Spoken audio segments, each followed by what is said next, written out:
the Cheshire Retirement Board. Just make sure you're unmuted, anyone that jumps in. And Jim Jascott, Finance Director for the Town of Cheshire.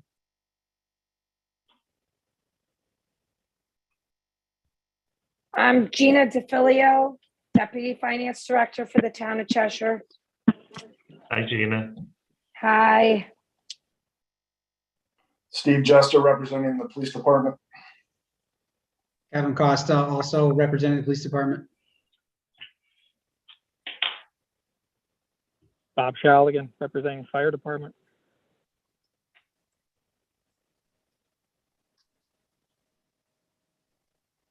And then we have Paul Shea and Dennis Flagg representing the Retirement Board. Okay, and Amanda and Russ. So why don't we, is there a flag you can flash us, Arnett or Jim? There we go. That's beautiful. All right. So I'm going to stand.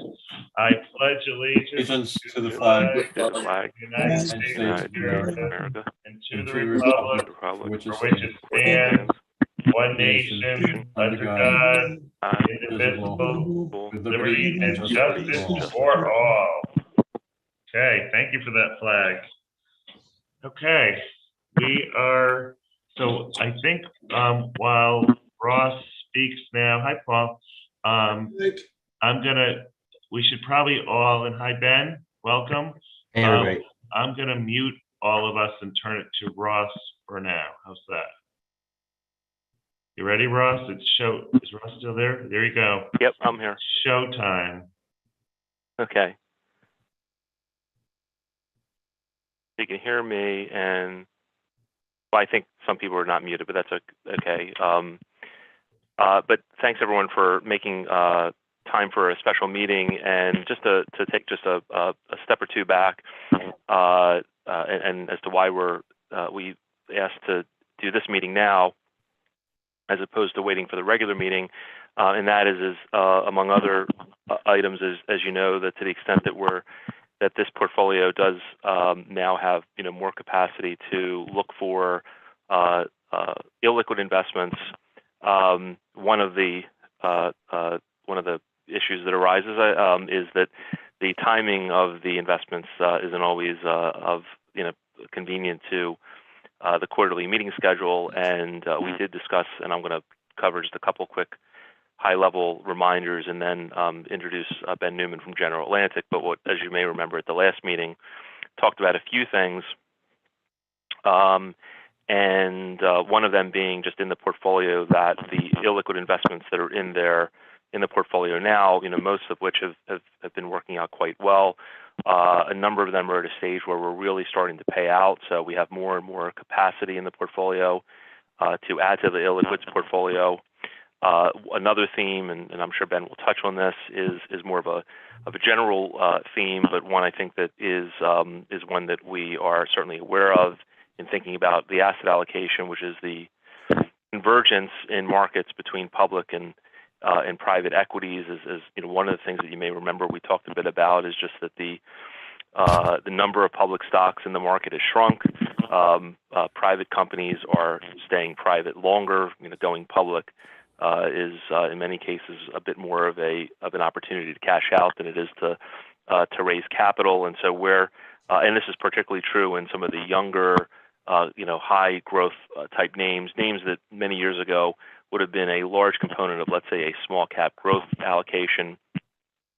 And so there's a part of the market that we certainly want to be able to access, but a portion of that, and certainly an attractive portion of that, is in the private space. And then again, Ben will talk a bit about this, but that just to the extent that these opportunities do exist, that particularly in private equity and in growth equity in particular, there does seem to be a fairly high correlation between past performance and future performance, to the extent that you have managers that have an edge, a demonstrated skill.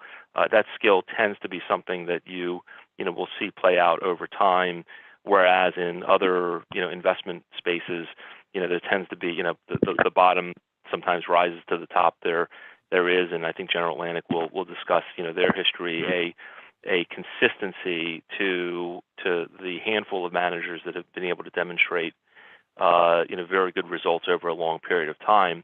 And so we have a recommendation which we can talk about, I guess maybe the particulars in terms of the amounts and how it all works. But the recommendation that we brought forth and to have Ben talk about is a firm called General Atlantic, and have them here so that the retirement board could have the opportunity to hear directly from General Atlantic and who they are and what it is that they do.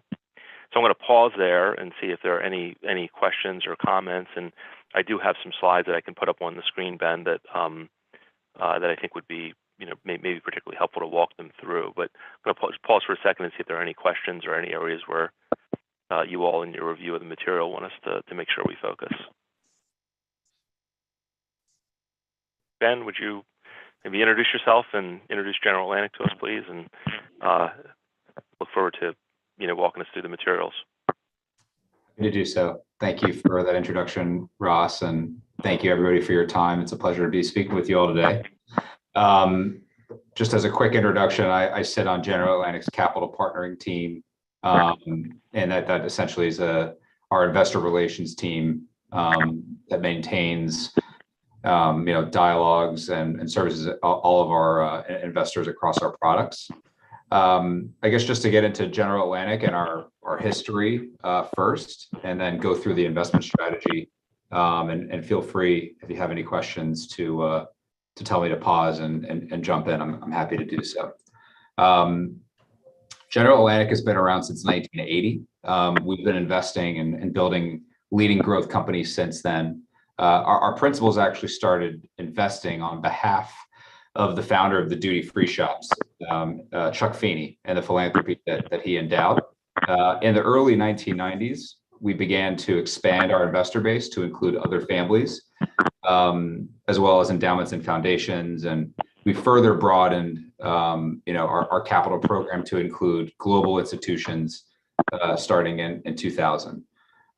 We have 220 investment professionals across 15 offices. So we're a truly global firm.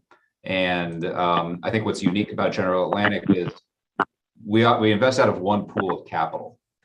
So it's not like, each different region has a different pool of capital that they're managing. It is all rolled up into one pool of capital. So, if you were to invest, you get exposure not only to the US, to Europe, but also to emerging markets, Latin America, Southeast Asia, China, and all the exciting companies that are being developed there. There are three core themes that General Atlantic invests against across sort of all regions and sectors. And the first one is digitization. We're in the midst of a global transition to a digital economy, and that's going to continue to enable the formation of really innovative companies that we anticipate are going to continue to create new markets and disrupt existing ones. And this has really enabled, this digitization has enabled the globalization of entrepreneurship, which in our view, entrepreneurship around the world is stronger than ever before. And then the third is, with many of these entrepreneurs are in emerging markets. So we believe that emerging markets have immense potential to be the primary growth drivers in the future. So we're investing across 6 sectors: technology, financial services, healthcare, consumer, life sciences, and most recently climate. And that's across the 5 regions that I mentioned earlier. These are companies that we're targeting are typically growing top line revenue over 25% per year. And we are catching them before they're going public, typically in the later stages. So these are Series C, D, E rounds that we are participating in. This is not how you would traditionally think of venture capital, where we're backing an entrepreneur early on and we don't know if the product is going to work or the service is going to be, is going to make sense for its customers.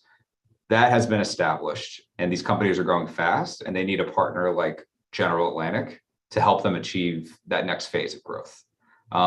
So we are typically participating as a minority investor, but as one of, if not the largest minority investor in the company, so that we can help them drive change.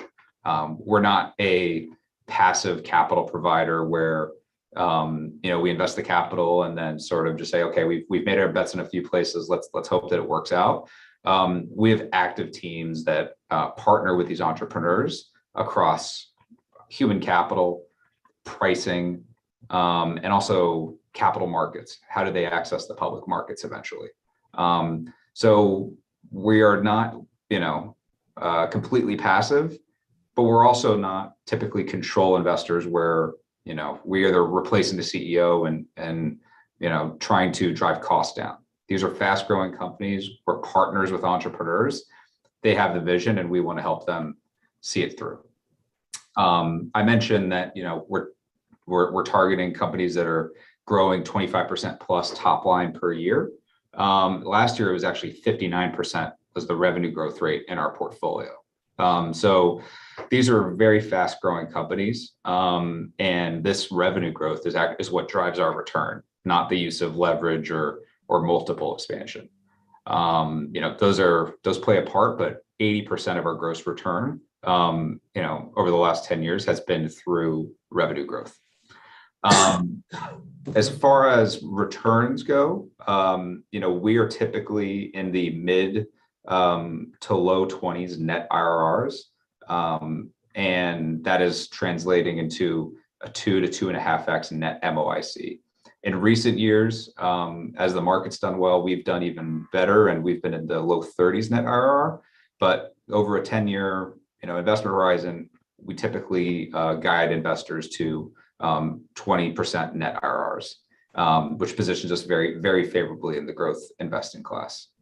And can you just for a minute, maybe not on IRR, but can you just define when you say MOIC? Sure. And give a frame of reference so that we just don't want to skip over what that means. No problem. Over what period of time, typically. Yeah. So MOIC stands for multiple of invested capital. And so, we are looking to double your money or better, over a 10 to 15 year time horizon. And that is, net of all fees.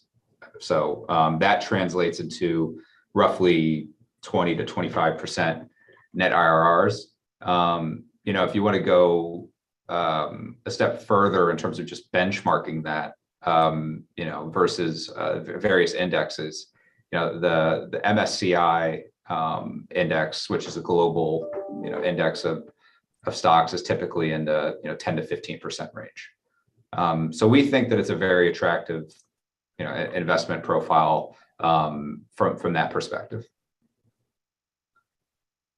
I guess just continuing, I think one of our strengths, particularly in this day and age, is the global nature of our firm. Sometimes as firms scale, they lose their advantage. We've found it to be the opposite. We've only grown stronger as we've built out new regions and sectors. And that's because these regions and sectors are not isolated from each other. We share best practices. We find investment themes that work in one region to work very well in another region, and even better in some cases if you take something like the digitization of payments in the US and translate that to emerging markets like Mexico, or Brazil, or even India, that even, has a increased effect in those regions as you develop companies there. And we're able to translate the skill set and the learnings that we've had from those prior investments into those emerging economies. But all of these regions and sectors all roll up to one investment committee and one pool of capital. So, an investment in the Southeast Asia has to have the same, if not better return profile than investments that we're making out of the US. And it's not like we have to invest 20% of our capital in X region or X sector. We have guidelines that we go towards, but it is truly a best ideas win culture and process in that.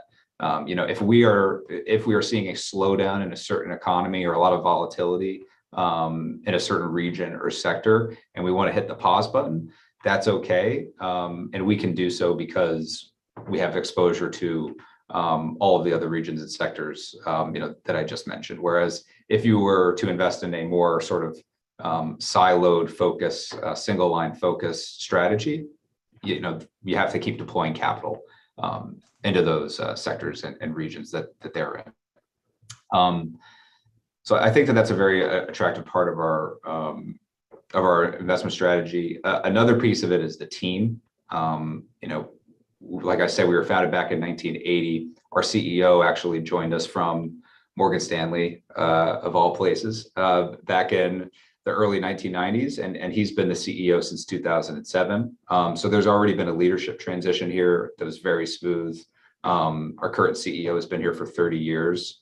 We actually just celebrated his 30-year anniversary, the other month, and he's supported by 3 co-presidents that have been with the firm for 10 to 15 years plus each as well. So it's a stable leadership team. And those 4 people that I just mentioned chair RIC, and every investment that's made, regardless of region and sector, goes through that process. So it's a very disciplined investment committee process.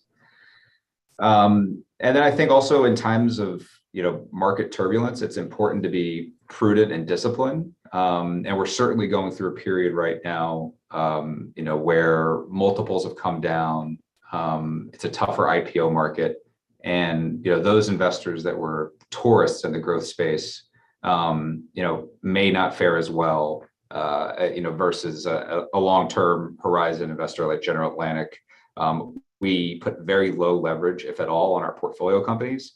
75% of our portfolio companies have a net cash position today, which is really important during times like this. And like I said, they're growing very fast top line. So that also proves to be a nice resilient moat. I'll take a pause there just to see if there's any questions or comments as I just walk through the strategy and history of the firm. Ben, I'm going to put up a slide or 2 on the screen. I'm just trying to, if I'm hearing for the first time, I think it'd be helpful just to see. Sure. You're building up, okay. So I'm going to start a little bit in the middle here. And just to sort of, you don't have to go through maybe all the details, but just to explain that a couple things. One is that when in this particular case, we'll talk about this, but when and if one invests in the portfolio, this portfolio will get started in May. So none of the current investments, you're not buying into an existing pool. You are, for better or for worse, maybe for better because the market has come down a bit. So all new investments, whatever prices are paid, and that generally speaking, you have, the General Atlantic has sort of a mix of portfolios, a mix of companies in the portfolio. And maybe, I know you mentioned the themes, but maybe just talk about what it means to say that there's a combination of emerging growth and core investments. Maybe cover that, and then we'll flip to one other item that I think is useful to discuss. Happy to. I'll take those in turn. So correct. Morgan Stanley, in partnership with General Atlantic, has established their own managed account with GA, and what that means is that all investors investing through Morgan Stanley are not coming into a larger pool of capital that you're going to be invested in all of the companies that we've already invested in. It is all going to start from day one once that vehicle is closed in the next month or so. I definitely think that is an advantage right now. As multiples have come down, and we think it's a great buying opportunity right now. So all of the companies that we do going forward once the account closes is what Morgan Stanley investors will be investing through, and that is a little unique versus other funds, and I'm happy to go into additional detail into how and why that is, if that's of interest to you all. But in terms of just, simply what that means as far as the investments that you'll have access to, that's correct, Ross. In terms of what you're looking at here, this is just how we think about the growth landscape, which evolves over time. So we're constantly evolving our own approach, even though we've been doing this for 42 years. And, roughly 6 years ago, we looked at the growth landscape and said, okay, investors are going earlier into some of these companies. And when they do so, once it's the Series D or E, we are getting blocked out by some of these investors. So we adapted, along with the market to say, we will go earlier when necessary. If we like a company a lot, that we have a relationship with the founder, it's in a theme that we're investing against, such as the digitization of payments or neobanks, or value-based care within healthcare. We've been following the company for a longer period of time, and we really like it. That is when a company would fall into the emerging growth category here, where maybe we're participating in the Series B or C. They're faster growing companies, revenue growth wise, because they're earlier. And that's not the only time that we're going to look to invest in them. We're going to look to participate in future rounds, and do significant follow-on investments. And as we say, double down on our winners. Just to clarify this, a point, just for some who may not be as familiar, what Ben's referring to is that when earlier stage companies are raising money, they'll bring in early investors, and then as they go along, customarily people will refer to Series A, Series B, Series C, and some companies will raise money 4, 5, 6 times along the way. And as you would imagine, Series A and B tend to be a little bit more on the earlier, maybe more speculative end of things, because the companies are much, much younger. Series E and F might be right before a company goes public, within a year or two, or gets sold to a larger buyer. So I think that Ben is what you're referring to. That typically about 85% in people's minds, not a rule, tend to be on the later stage, but you've been more willing to allocate and thinking about 15% to some of the earlier stage companies and then following them through. Is that? That's exactly right. The comment. Okay. Yeah, and I think the goal is to have those emerging growth investments become core investments through those additional follow-on rounds. And that's why you see at the top of this page, there's the check size. If we're doing a $200, $300 million investment, that's almost certainly going to be a core investment. That's going to be in a later round. Companies that are seeking to raise that much money, are not typically in the very, very infant stages of company formation in a Series A or B. But if we're doing a $25 million, $50 million check to, sort of get access to an earlier stage company that we really like and have a lot of conviction around, we'll do that, which is what you were just referencing, Ross. Yep. And I think going back to an earlier point you made during your intro, companies are staying private longer. There's a lot of capital out there for them to access in the private markets, and they will only go public now when it's best for them to do so, and they feel like they're going to get the right valuation and liquidity. So it's been a trend over the last 5 to 10 years where companies are staying private longer, and that's where investors like General Atlantic come into play in those later rounds to help them go public when it's the right time to do so. The last thing before maybe we just really take a true pause that I'd like you to talk about is, and I'm going to maybe use this page as a pause point. Historically, you quantify this for us, but the actual losses, it sounds like a more speculative end, and it is a more, let's say, higher octane end of the market. Maybe you can comment on what the historic, percentage of the investments have turned out to be a loss, and then at the same time talk about the fact, just sort of drawing a dotted line between that and, a number of the areas of the world, particularly it certainly comes to light in an environment like today where, the world seems to be coming apart in many ways, or becoming less global in certain respects, and what that means for General Atlantic investing so much of the money, more than half the money historically outside the U.S., particularly in some of the emerging markets. So maybe that's 2 points, but Sure. I'd like you to maybe bring them together. Yeah.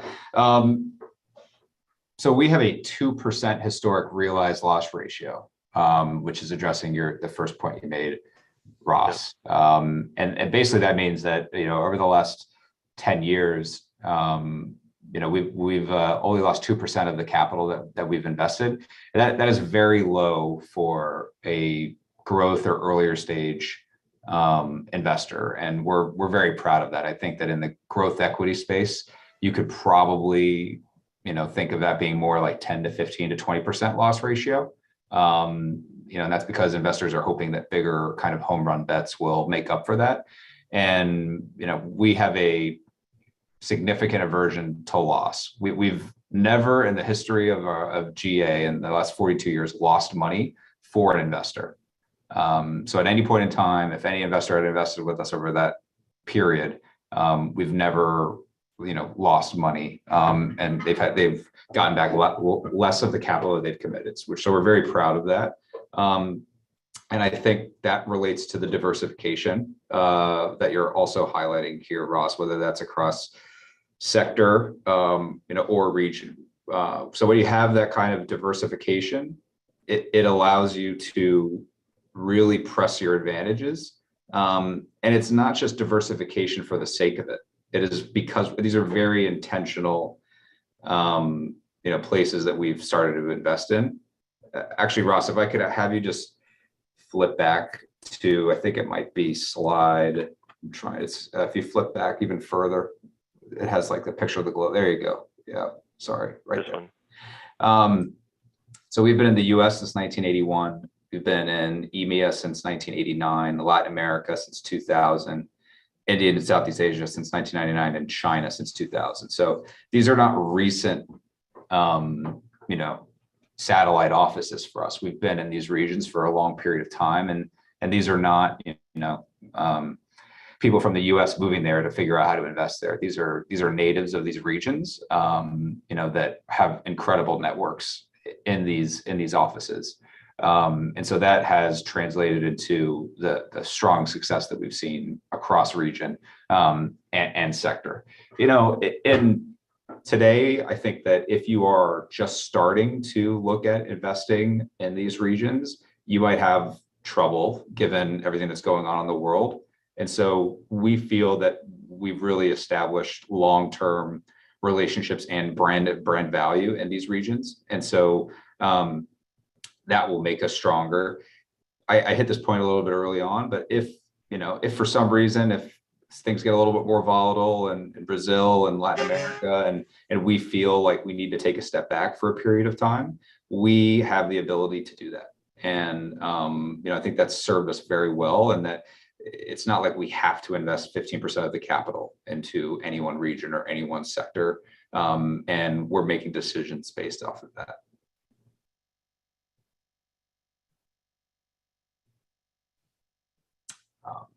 I guess just the last maybe thing to add here is that these are truly some of the most exciting companies that are very difficult to get access to before they go public.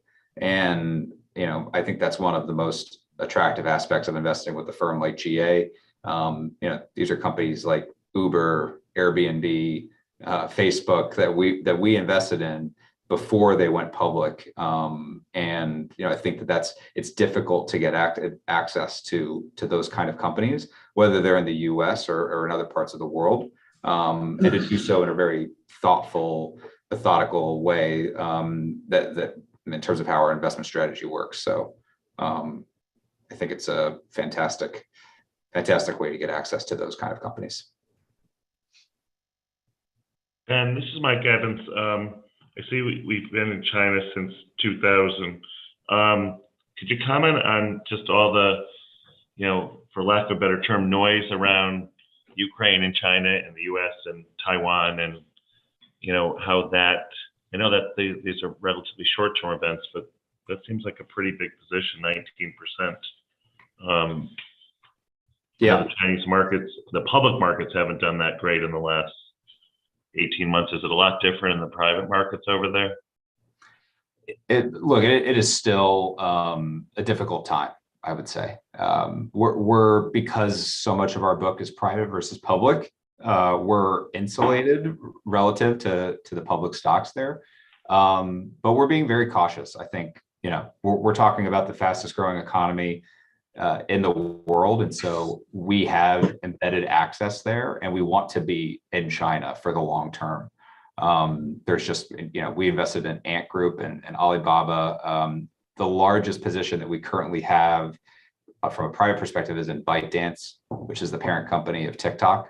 And so that is why you see 18% there, which in normal times, we're probably closer to 10 to 15% in China. But given how fast and how well that investment has gone for us, the number has gone up to roughly 18%. In terms of just, the landscape, again, we're being cautious. There is a lot of noise, in this part of the world right now.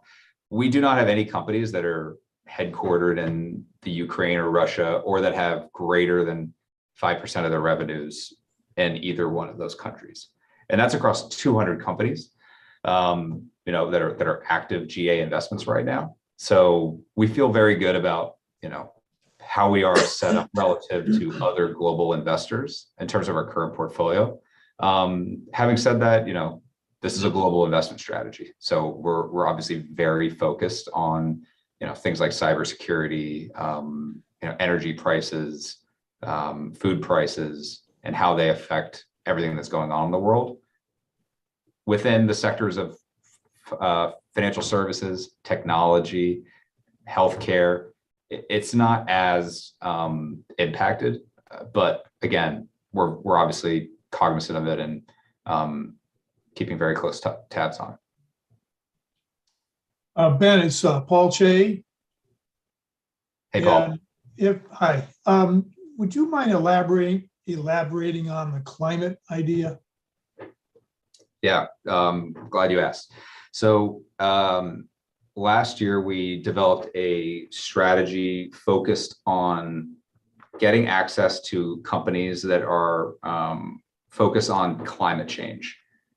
So what does that mean? These are companies that are focused on decarbonization, energy efficiency, resource conservation, emissions management, companies that are focused on reducing our carbon footprint. We established actually a new fund and team focused on this. It's actually headed by Lord John Brown, who was the former CEO of British Petroleum. And he's had a very prestigious career investing in renewable energy sources, or especially over the last decade or so. And so we built a team to, really focus on the climate space. Not only, is it the right thing to do and a way to do good in the world, it's also an incredible investment opportunity. When you think about all of the different parts of the economy that need to decarbonize and, reduce their emissions footprint. So these are companies that it's the same growth equity strategy that we're employing here. While it is a separate fund, the strategy that you all would be investing in, it gets 25% of all of the deals that are done in the climate space. So it's folded into our broader strategy along with the other 5 sectors that I mentioned before. So we're really excited about it. We think it's been going really well so far. We've made several investments. One of these companies that we're investing in is a company that's focused on residences in Africa who are currently powering their homes using kerosene. And This company is installing individual solar panels into these homes so that these people have greater access to renewable energy, better energy, more reliable energy, and at a cheaper price. So that's an example of the type of company that would be invested in that sector.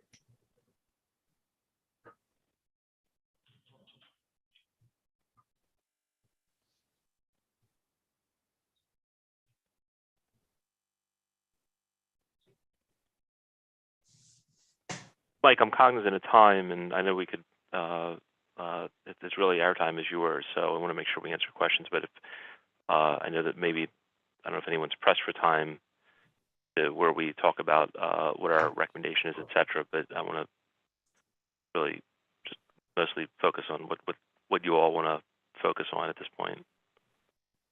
Helpful. Ross, just tell us what you're recommending. I know it's a little different from the last private equity deal we did with Ares. Yeah, so our recommendation is an allocation of $1.5 million.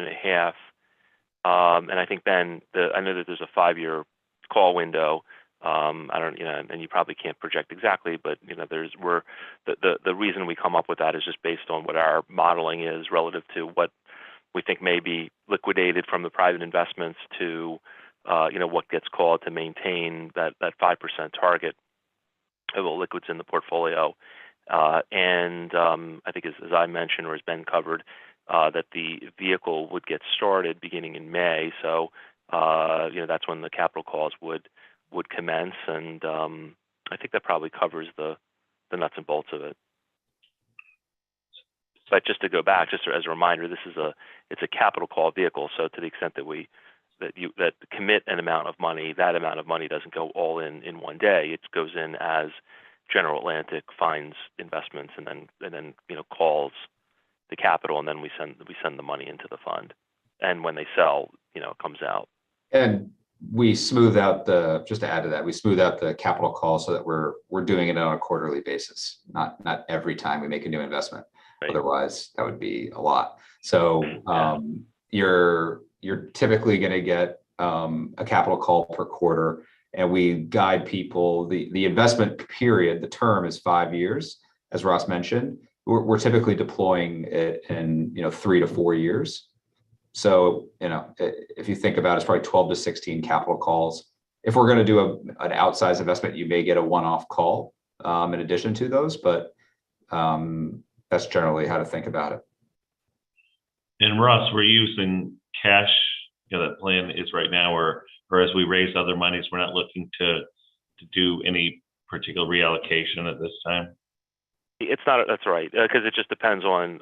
If it all happened at once, it's equity to equity. So we look at this vehicle no different than we would look at any equity, right? So it just happens to be private. Not like some of the other alternative investments that have a different, let's say risk return characteristic, and but it won't be all at once, and so it's just going to depend on timing and some rebalancing. Some of which it won't be this perfect, but we do have some runoff from some investments that are coming out, so it may, some of that money, my hunch would just get funded from what's getting sold, and that's sort of the cycle that we've aimed for and trying to model out what the illiquids, now we're at a mature stage where where what comes out can basically get reharvested back in. That makes sense. So this is simply a commitment, and we would, as we with the other illiquids, as the capital calls come through, we work to rebalance and meet the calls. And maybe I'll just add, we'll probably be funding our contribution for fiscal 23. I usually do that in July, which will, put a significant amount of funds into the plan. And Jim, what's that approximate number? About 4 million? Yeah. Yep. Every bit of that. Okay. Anyone else have any particular questions?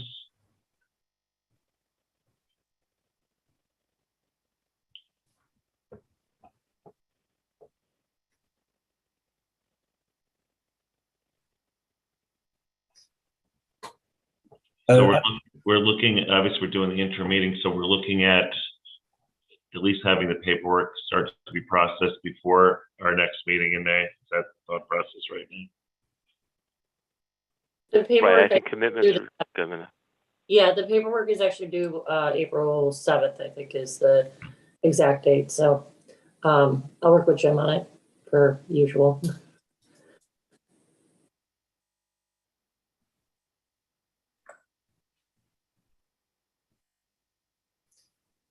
Well, I don't know if we're at a point where we're ready to vote on this. I know Mark had an obligation at 6:50. But I don't know if there's any further questions or if we're ready to make a motion one way or the other. Ross, just one quick question. The investment portfolio, the guidelines, we can go up to 10% illiquids. Is that the number? That's right. And where are we now? We're about 5. We're at about five now, and the target is 5. Not that there's any magic to that, but there's leeway for a variety of reasons. One of which is just that one thing might it may outgrow the rest of the portfolio. We may want to own a little bit more. There have been times where it's been higher. It's come lower because the assets have been rolling off, much faster than capital calls have been coming in.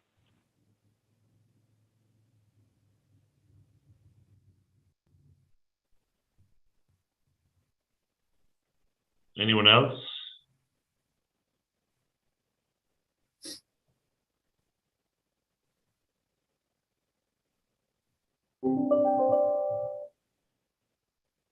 I mean, and just to remind the group, we did discuss this particular one in the last meeting and did mention that there was a chance that we would do a special meeting. Is that correct, Russ? Right. I mean, the issue here is just that not fully baked at that discussion, but would need to be fully baked by the next. And I think that the process on the illiquid side that we all have here for the portfolios, which I think is a good practice, is that that you want to have a larger number, ideally a larger number of more bite-sized type investments spread out over a period of time. So you have diversification of different strategies, and you have diversification of time. Some of which is when you make the commitments, the vintage year in which the commitments are made. Some of which is the vintage year in which the capital calls come about. So it's not as if all of General Atlantic money, if it were to go in, would all go in all in one day. So it does have some of its own timing mechanism. And then, of course, General Atlantic isn't going away. And just as we've done with others, when we've made commitments to an investment manager, as those get bigger and start to roll off, we will typically come back to those managers as well and just continue to build them, with as the new funds or as the new opportunities come about. So, provided all goes according to plan, this would be something that we would be back, the next go around with at some point in here, just to maintain the allocations. But we want it just creates a fair amount of activity, but the activity is so that we're putting smaller chunks with a larger number of managers. So we probably spend a lot more time relative to the size of the investments on illiquids than we do on others, because we're not re-upping all the other investments all the time.